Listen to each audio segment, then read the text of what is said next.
Hi there, everyone, and welcome to the From Desk to Dynasty podcast. As always, I'm your host, Owen, here with a very exciting guest today, Toby. Super looking forward to sitting down, having him share his insights, his experiences, and also what he's currently working on right now. So, without further ado, Toby, I'll pass it across to yourself for a quick introduction. Yeah, thanks, Owen. Great to be here. Really appreciate you having us on. Yeah, my name's Toby. I run SocialJobs. We're a recruitment marketing business, like yourself. I'm from the UK and have about 18 years in the industry now, so picked up a couple of things and happy to discuss all things recruiting. For sure, I'm super excited. True veteran in the game. So yeah, looking forward to hearing everything that you've got to say. Just to kick us off, Toby, could you maybe share a little bit about your journey into recruitment and I guess what kind of led you to the industry as well? Yeah, well, I don't know about yourself, but probably like a lot of people, I kind of fell into this, right? Didn't wake up one day thinking about going into recruiting. My story is, I left high school at 16, didn't go to college, had a lot going on in my personal life that kind of stopped me from going after some of those sort of traditional routes, but had a lot of belief in myself and stumbled upon a job board that was recruiting, turns out for themselves. They were looking for someone to sell job posts on the job board, which I couldn't quite get my head around at the time. I didn't really understand how there would be money in that. I was working in retail and starting in a sales role seemed like a great way to get a foot in the door. And this industry as a whole is really conductive to those people that have a lot of faith in themselves, are willing to back themselves. Anyone could really get started in this industry and drive themselves forward. So yeah, I started in a sales role in the UK. Worked my way up, learned about the industry. You reach a point where it's what eventually that experience just builds, and then it's like, well, I didn't choose this, but it's where I've built my knowledge base and my experience, and so you keep building on that, and here we are today, 18 years later, loving every minute. 100%. It's such a common story of like, yeah, no one ever sets out to do it, but a lot of people end up in it, and it goes two ways. Either they really don't like it and they get out straight away, or they love it. And like yourself, you're here 18 years later, and I think it's so true. There's a specific mentality and personality type, real go-getter, real growth mindset. So yeah, I think these roles are a really testament to all of that. Yeah, I've, But I've you, seen people come in and I mean, I've seen people launch some amazing careers, either sticking in the industry. If you're an entrepreneur or you want to be an entrepreneur, you want to be a business owner, very low barriers to entry. yeah, Almost anyone can do it. And I've seen people do fantastic, like yourself. You can really take ownership in what you're doing and build something. It's a people business, and that's probably the hardest part of any business is people, right? So yeah. start there, master that part of the business, and you can take that anywhere too. 100%. Once you've got the sales and the people side on lock, you're really onto a winner. But yeah, obviously building something new with social jobs, Toby. Could you maybe walk me through, the early days of the firm? I know we're somewhat still in the early days, but what was the original vision, and maybe how do you see that evolving as time Yeah, passes? absolutely. So I've been doing this coming on 8 years now. We rebranded as Social Jobs at the beginning of this year. Um, how I got started. So I was working in the job boards, which anyone in the recruiting industry will know that job boards are great up and to a point. If you can post a job and you can get the candidates you need and you can place them, I mean, wonderful, right? I mean, it makes life easier. But once you've kind of tapped that out, there's very little that you can do with the job boards to kind of push yourself further. So when I was working at the job boards, social media was still very early and emerging, no one was really using it very much for recruiting. And I figured, well, listen, we've got these clients with jobs. Those jobs go on the job board. For the jobs that don't get enough interest, we can start promoting these on Facebook and elsewhere. And man, back then, I mean, ads were super cheap, very little restrictions on what you could do. No one else was doing it. So you know, I trialed this while I had a job. Worked super well. I mean, just blew some clients away. Figured, all right, this has some value.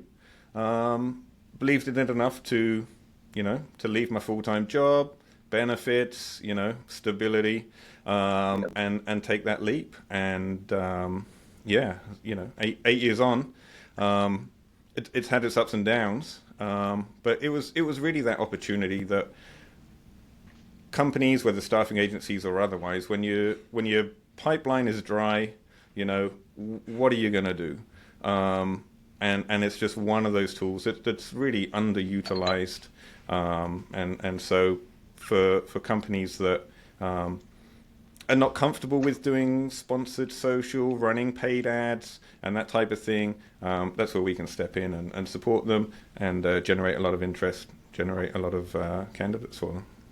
100%. I think naturally, obviously, recruitment and staffing is a reasonably old-fashioned and traditional style industry, and taking something from the more new digital, I guess, like Alex Hormozy type age, and implementing that and using those tactics in an old school industry, you're really onto a winner. I know for myself with the marketing agency that we run, meta ads, oh my God, my friend, the amount of guidelines and the amount of hoops that you have to jump through.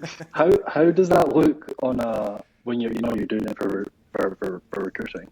Yeah, so it's actually it's probably the biggest restraint on the business. The restrictions in place really they hold back, you know, they hold back us, they hold back our clients, and they really hold back candidates too. To give a bit of background to that, you know, it used to be a free for all. Like you can run ads on any platform, and some people abuse that, you know, and it's always a case that one or two rotten apples spoil it for the rest of us. So, you know, there was some lawsuits against Facebook specifically at the time. People had been, you know, trying to exclude certain groups from housing or restrict certain neighborhoods from seeing job opportunities, which was not okay, and people shouldn't have been allowed to do that. So, you know, the lawsuits came, which was inevitable, and then, you know, Facebook brought the hammer down with these restrictions, and they've really limited what you can and can't do with employment advertising. It's good faith restrictions, right? I mean, there's a lot of things that should be protected, like age, race, gender.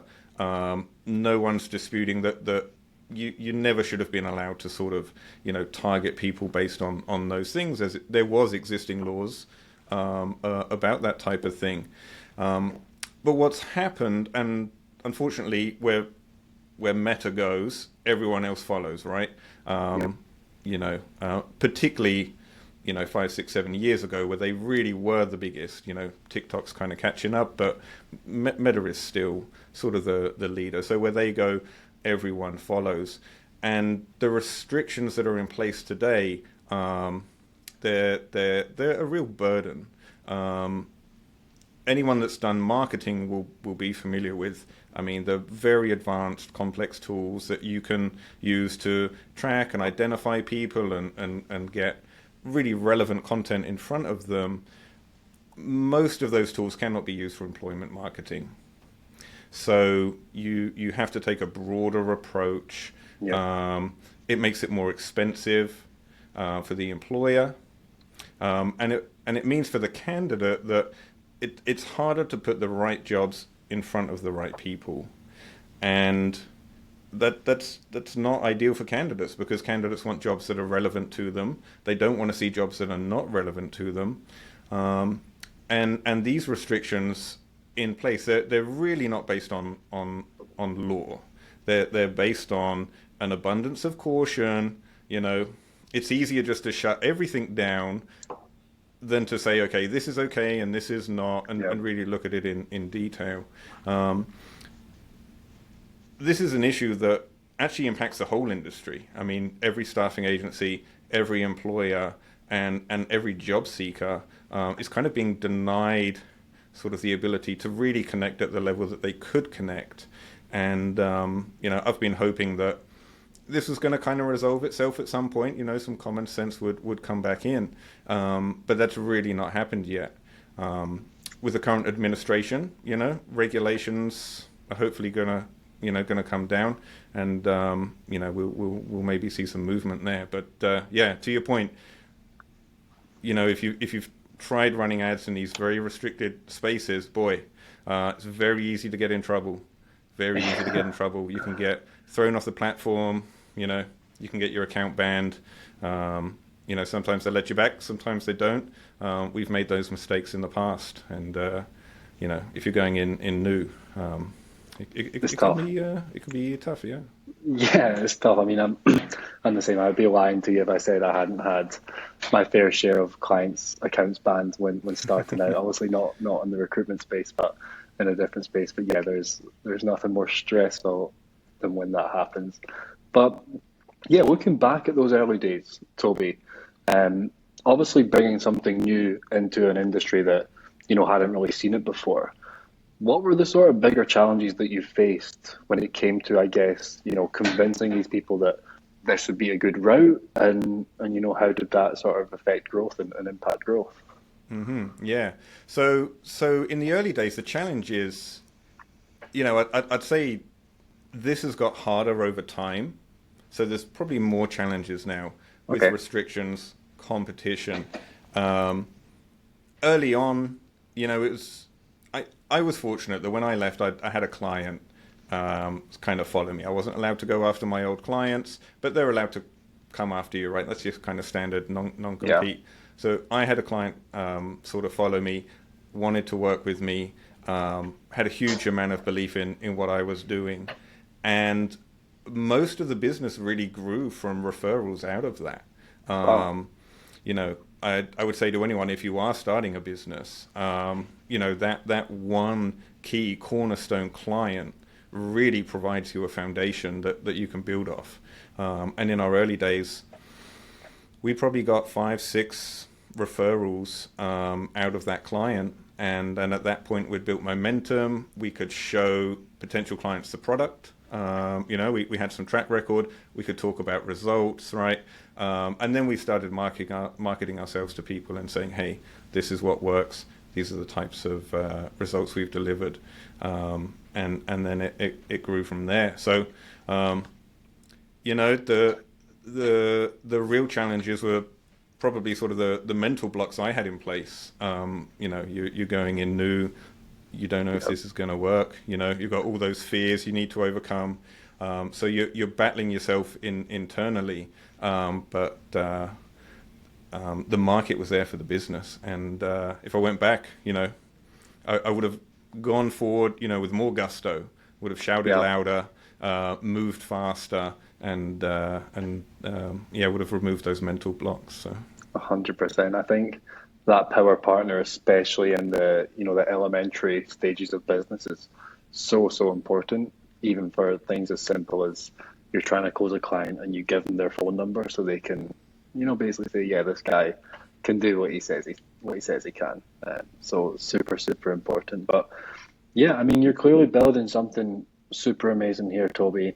And I am always fascinated, to understand how successful leaders do think about the future and what they look to. So say like looking ahead over the next 12 to 24 months, what are the biggest, growth priorities for social jobs? Yeah, well, growth is a good topic because we're investing in growth right now. I'm in the process of onboarding a business partner to lead growth. Nice. So, something you probably have experience with, Owen, is when you start a business, you're doing like 5 different roles. Yep.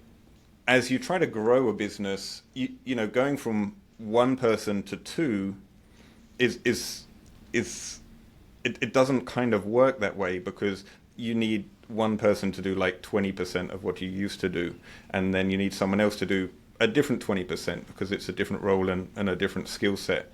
So the challenge growing, you really need to go from like one person to five once you have the scale to kind of divide up the roles and responsibilities. We're fortunate enough to be at that point now where our small team sort of justifies being a much bigger team. Yep. We're onboarding a business partner to lead the whole client side of the business. That frees me up for more time on product development, which is the thing that I really like getting stuck into. For the next 12, 24 months ahead internally, we're going to be doing a lot of product development. That's going to be my focus. I'll talk about the industry a little bit, because if you look at where the industry is going, a lot of companies, have been quite comfortable using the job boards, and Yep. and they use social media to some degree, usually at an individual level. Like a recruiter has a network, so they share the jobs they're recruiting for, or they reach out to people individually. A lot of these companies have still been slow to adopt sponsored marketing and actually running paid ads. But we're getting to a point now where if you look at like Gen Z, Gen Z goes to TikTok for answers. Yeah. They will ask TikTok, like, how do I write a resume? So it's not a case anymore that sort of leveraging social media is an option. I think over time, and quite rapidly now, it's becoming a necessity, just because the way that candidates use the tools available to them, they gravitate to social media now, and I think over time that's only gonna continue to grow. So companies are going to have to adapt. They're going to have to Yep. be on social. So I see that happening, quite rapidly, right in front of us. Yeah. I couldn't agree more with you, to be honest. I think really over the past maybe 25, 30 years, I think there's been three big shifts. First, you have the internet. Second, you have social media. Now you have sort of AI coming around. But if you look at the timeline, as you say, social media has been around, what, for 10, 15 odd years now? And only now it's really becoming prevalent in the fact that people are really beginning to realize, like, okay, we shouldn't ignore this, which I think is crazy given that it's been Yeah, around you're right. for such a long time. People have been slow, and there's if you're a small team and you feel bad about not doing this, don't, because there are Fortune 500 companies that don't have a team dedicated to social media for recruiting. They don't have a strategy. They don't have a plan. Some are using it in sort of a unorganized way. Some are not using it at all. And there's some that do a very good job with it. But yeah, it's, everyone's guilty, right? I mean, Yeah. and we're already in, I would call it in like the second wave. The first wave of social media was images, right? Posting photos, When I started using Facebook, I was posting photos from Friday night, Here's me Yeah. and my mates out on the town. This is what we got up to. And it's kind of continued that way. But now, at least for new entrants into social media, it's all about video. And a lot of people still use it the way you and I would have started using it. But we're in the second generation already now where everything is video. At least for like Gen Z, and the industry is sort of moving in that way, and people haven't caught up to the first wave yet, and we're already Yep. getting into wave two. So time to get on board. 100%. I couldn't agree more. I think TikTok's had a big part to play in that shift towards video, where it's like, now if a video is not capturing someone's attention within, that hook, the first 5 to 8 seconds, the likelihood is they don't have the attention span these days to actually see it through. So, yeah, I think super important to note there. But yeah, if there was one thing, Toby, right now in the business, if you could fix it or improve it, that would have, the greatest impact on your business growth? Could you put your finger on that? There's so many things because every part of the business could be improved in some way, and if I had unlimited time, I'd love to work on each piece individually.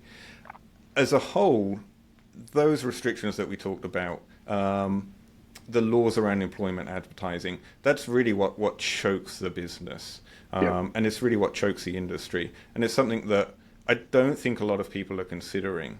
I'll use some examples, which is veterans. Veterans are a group that,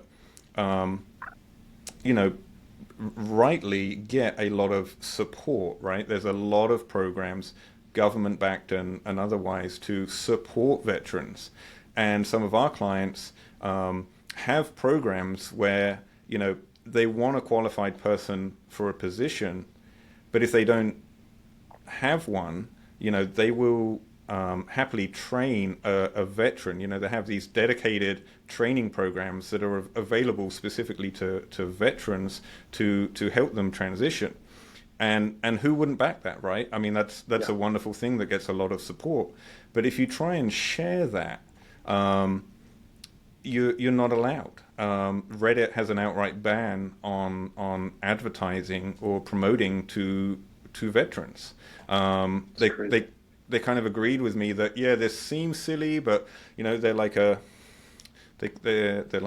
protected class, they call it, and with Meta, you can advertise to veterans on Meta specifically for almost anything, selling them shoes or vacations, but for career opportunities, you're restricted. You're not allowed to segregate off veterans and specifically promote something like a veterans training program to veterans, which really doesn't make sense. No. And it really doesn't help anybody. In fact, it's doing more harm than good. So I think those rules need to change, and the sooner the better. 100%, 100%. Yeah, I didn't actually know that, and I would agree. It seems like there's more harm advertising, some e-com store selling rubbish compared to something where they could actually come in, get a job, earn some money, and they'd also get so much satisfaction out of that as well, I'm sure. Yeah, but, well, that's the nature of social these days. Is a lot of the algorithms and stuff. They're what they want is engagement. I'm not sure most of the social platforms are really invested in providing the highest quality content. They're trying to serve what gets the most engagement, and that's not always the highest quality content. Rage bait and clickbait and all these things that get an instant reaction. Yep. Touch you emotionally. That gets people to look and to spend time on the platform. But something like a career opportunity, offers real value to people, and I think we deserve more support in using these tools to get those in front of the right people. I'd agree. It maybe even raises a bit of a social responsibility, case from Meta's standpoint. Totally agree. I mean, if that doesn't pay the bills, that doesn't pay the bills. Yes, unfortunately. But yeah, again, so in the business right now, say over the past year, Toby, are there any strategies or ideas? I understand that you're always, focused on tech and building and everything like that. But any ideas or strategies that you've tried in the last year that you found to be interesting, even if they maybe didn't work out quite the way that you had hoped? Yeah, so I talk about, this is maybe more of like a client development. Yep. So for us, and because I know this will apply to yourself and I mean every business, but particularly to recruiting businesses, the client development pipeline. We've really built our business off two things: referrals and cold outreach, which is normally cold email. I'm not a phone sales guy. I don't like receiving phone calls, and so I don't do and I don't have any of my guys do like cold calling. I don't like receiving it, so I don't enforce that on anyone else. So we've built our business on cold emailing, and that has been, the best tool for B2B Yep. sales in my current company, in my previous life. That seems to have become more difficult. Hyper competitive space now. So many people, promising so many tools and tactics and stuff with cold email that, I think it's just overwhelming everybody. So we've been leaning more into content marketing, providing more educational material, trying to offer Yep. people more value first, which over the long run I think is the right thing to do. I definitely believe in bringing up the quality level in whether it's on social media or otherwise. So, educational material. We launched a blog and a newsletter where, we got some people that have really good industry experience in a variety of areas. We have a writer that comes from the candidate side, a writer that's sort of a media buyer, and then a couple of other people that have sort of diversified HR experience. And for people new to this industry, there's a lot of information and education that they could really build upon and leverage in their own role that I would say isn't really shared. It isn't really accessible. You see companies putting out, SEO content, which is, SEO content is targeted to make Google and the search engines happy. It's not really targeted to offer the reader the most value. So we're really focused on quality content, putting that out to people, and building up our presence in that way. And this is a great example of doing that. 100%. That's what I was just about to say. Things like podcasts, things like white papers, always going to take a longer time to get that traction because to build up the audience and gain the following and everything like that. But really, as I say, the ultimate goal of doing anything like this from a social, a social presence perspective is really just turn organic into some form of funnel. If you can get more people coming in through organic means, you're really, really onto a winner there. So I couldn't agree more. Toby, if you could test, and I'm sure you've got many ideas floating around your head, if you could test out, one idea with absolutely no risk whatsoever, what is it that you would love to try? Oof. One idea with absolutely no risk. It's such a hard one to answer when, there's a lot of things I'd like to do, and I'm really just restricted by time, not fear. So, so my head goes to like Richard Branson, right? So, maybe for promotion, maybe I should fly around the world on a balloon or something. If it was something I could try that I knew I wasn't going to fail at, I'd try and cure cancer. Amazing. I would do that, but just to take a risk to promote SocialJobs, boy, I don't know. It'd have to be something pretty extreme, and I'm open to ideas there. So for sure, we can get some guerrilla type marketing going, some way, shape, or form. I think that's there's a billion posts on social media every day, and not even 0.1% of those get some traction, and probably you could probably do something wacky that probably gets a lot of attention. Boy, I don't know if I'm willing to put myself out there in that way though. No, I would agree, and you also like people saying like there's no bad publicity is better than no publicity, but I think from a business standpoint that's maybe not quite accurate. Haven't tested that one, and I'd be reluctant to, but and I don't think anyone would blame you for that. But going on a more personal side of things, then Toby, in terms of throughout your journey, what has been the most rewarding part of it, all this, whether that is as a founder, as a leader, and your previous experiences. If there's one thing you could take away, like what do you think's really meant the most to yourself? Yeah, easily it's the team. Yep. The the small team that we have.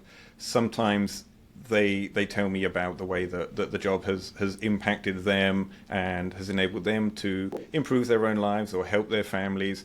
Nothing beats that. Nothing's ever going to beat Yeah. that. That type of feedback is, you know, there's just nothing better. Second to that is a happy client. That that's what really gets me up in the morning. That's what really gets me going. Is doing a good job for our clients, and then their feedback.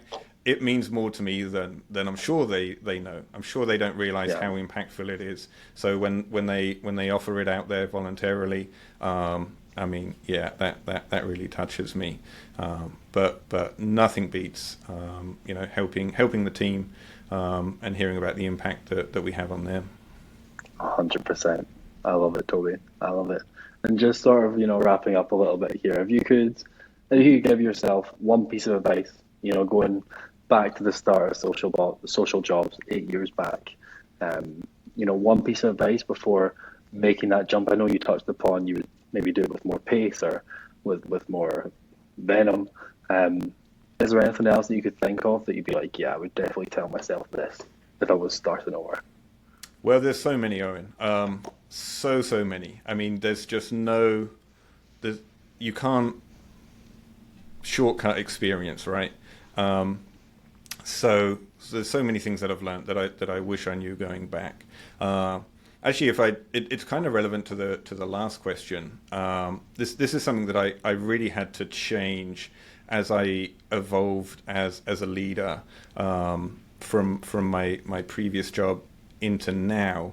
Is when I started out as a manager, I mean, I was a horrible people person. I think I was one of the greatest micromanagers out there. I think at one point turnover on my team was probably 50%, which is just it's just crazy, right? I mean, Yeah. you can't continue like that. And I was kind of blinkered to why that was happening. So how that evolved was in my own business, where I've sort of had more control to do things my way. What I've really learned that helps is I really give people ownership and trust, and I let them get on with the job without checking on them. I don't check our team's time. I don't check their work unless it's sometimes I'm looking at the work for a specific reason, but I'm not checking on them just for the sake of it. So that was the biggest change. I'm not sure you can really just like implement that. I think it takes experience. I think it takes building confidence in yourself, being able to just go hands off and say, I trust this person, so I'm gonna let them do their thing, and that's it. Like, Yeah. stopping there. That's the hardest thing is just to stop there. But that's really worked out. From that 50% turnover, might have even been higher. But since I've had my own business, I've never had anyone leave Amazing. voluntarily. And I think that's the reason why is giving people trust, letting them do the job, not micromanaging. Yeah. So if you can start off like that, hey, that's my advice to myself and everyone else. But I think it probably takes some experience. No one's perfect, and you kind of have to learn these things the hard way sometimes. Yeah, 100%. I think I would agree. I think it's a hard thing to do, especially obviously you had the experience as a leader, but if you're starting a business, without having that experience of leading a team or anything like that, it can be hard to find a nice balance of disconnect and connect. Like, it's your baby, you know how things should be done, or you have a thought process on how things should be done. And adding someone into that can be, a super scary thing to do. So yeah, it can be hard to find that balance for sure. Yeah, yeah, totally agree. Took me a long time to learn that, And it's easier when you have your own business and you can set your own parameters and your own KPIs and those types of things, and you're not having to sort of enforce someone else's vision of how things should be done. I think it's a little bit easier. So certainly, if anyone that has or is starting their own business, that has the flexibility where they get to decide how they manage their business, I'd say the most impactful thing is to look at the way you're managing your team. Because if you're losing your team and having to replace them, man, that'll just eat up all of your time in hiring and training and getting people ramped up, and then after 6 months you lose someone. That's not sustainable. So your team is your best asset, and really you really have to think about them above anything else. 100%, and it all just circles back round to recruitment, right? It's like making the right decisions, making the right choices at that super important moment. Which I think is another thing that comes with experience, right? I mean, recruiting, 100%. Being able to whittle down, those 100 candidates, down to the right person, so hard to do, but so important, because if you are gonna give someone, the trust to go forward and get on with the job by themselves, you really have to be confident in your decision about hiring them, that you've hired the right person, and that is super hard to get right. It's a people business. People are complex, full of emotions, and so good recruiting, so important to any business. 100%. It's at the heart of all businesses. I couldn't agree more. But yeah, Toby, I mean, thank you so much for coming on, my friend. I've really enjoyed the conversation. Again, it's so nice to speak to someone who is, doing something different in an industry that is really quite old school.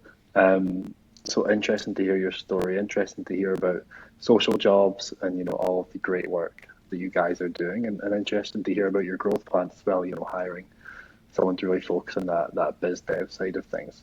But yeah, just before we jump off, where can people find you? Where can people find your business if they want to learn more? Yeah, absolutely. And I'll just say, Owen, it's been super fun. Really appreciate having me on. Hopefully, you can do one of these about yourself. I think you have a really interesting background, probably a lot of lessons in there that people can learn from, and I'm excited to hear that. But for us, people can go to socialjobs.com. That's the website. We're posting a lot of content on LinkedIn at the moment, so find us there. It's just Social Jobs, and sign up for our email newsletter. We're putting out a lot of resources. I think coming up, people are going to really like. We've got a whole series of articles coming up on how to negotiate contracts. We've got some specifically with Indeed and specifically with LinkedIn. Nice. So if you're a media buyer and you're spending money with those companies, and you may be interested in how you can save money, subscribe to our newsletter. It's at socialjobs.com. Those articles will be coming out in the next couple of weeks, and hopefully that's really valuable to people. I'm sure it will be. I'm sure, hopefully a good few sign-ups off the back of this. But no, Toby, finally again, just thank you so much for coming on. Really appreciate your time, my friend. Super, Owen. All right. Great to chat. Really enjoyed it. Thank you. Thank you.